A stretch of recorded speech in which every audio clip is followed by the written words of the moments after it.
Oh my God.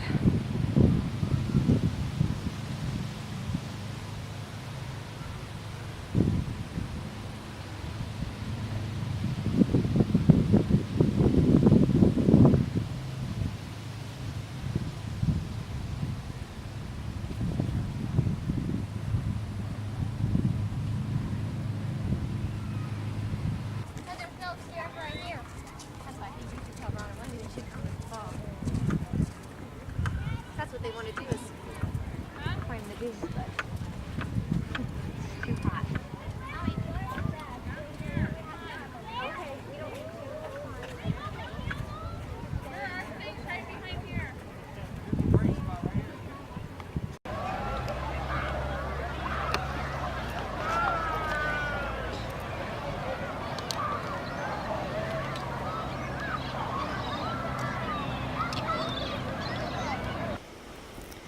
Trees tell the best stories. They hold ancient wisdom. They are homes for gnomes and forest fairies. They hold life in water and sunlight. Trees give the best hugs. They radiate spirit's energy, hold space for healing. They give breath for our lungs. There was once a tree called Grandma Tree. She was older than the home that crowded her land, older than the gnomes who made her trunk their dwelling. She spoke in loud, gentle whispers. She gave wisdom to many who were graced by her presence, telling stories of powerful thunderstorms, frigid snows, and dry Julys. One day, long ago, a child approached Grandma Tree, crying at the death of its mother. At once, Grandma Tree comforted the child, lifting the child into her canopy. The child desired never to leave Grandma Tree, so Grandma Tree began hollowing out her trunk to create a space for the child. She invited other orphan children to join the child.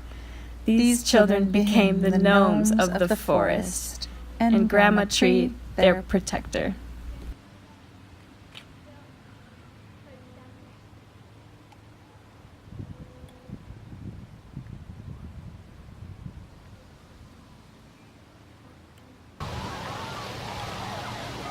Namaste every day, rest on me in every way. Thank you. Thank you.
You got that great lighting in there.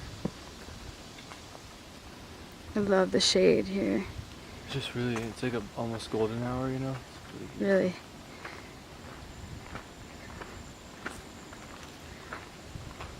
Quiet night. Namaste every day, blessed are we in every way. Thank you. Thank you.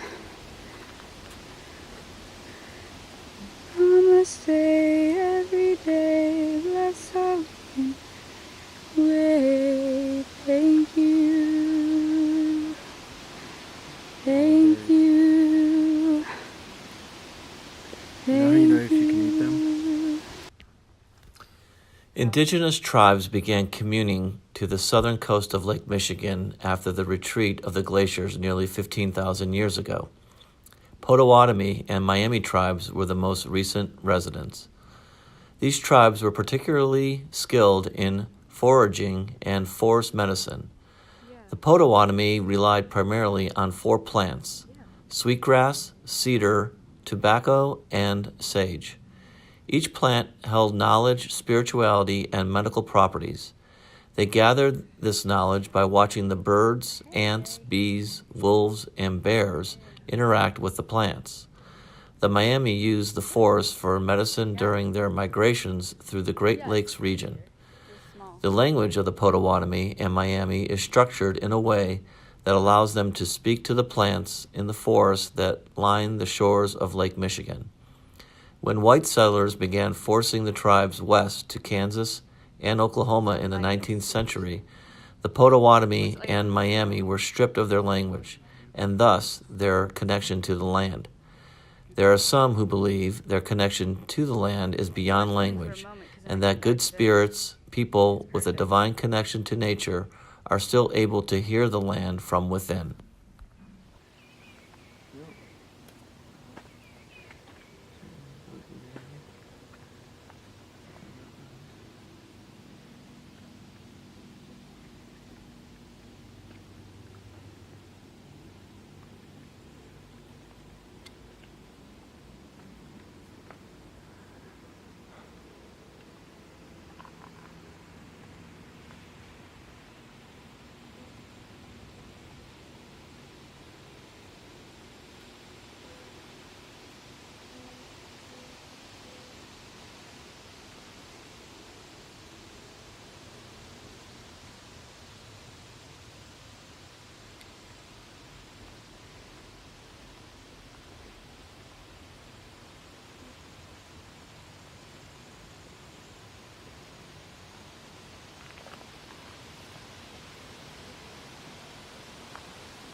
Namaste every day, blessed are we in every way. Thank you.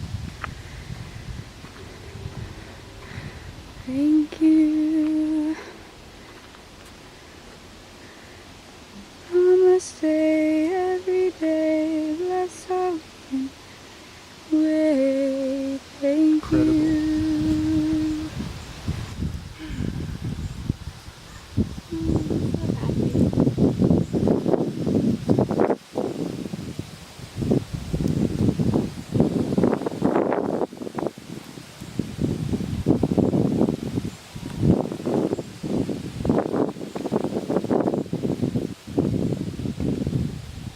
Exact minute, you know? I think it's okay to be aware of time. I think it's just... It's nice when you lose yourself. Yeah, exactly.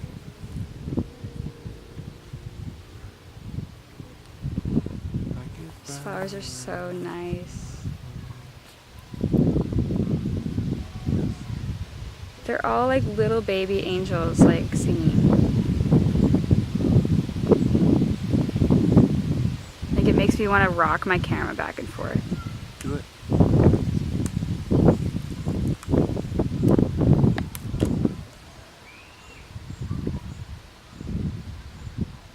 intense you focus on the shot, the more real.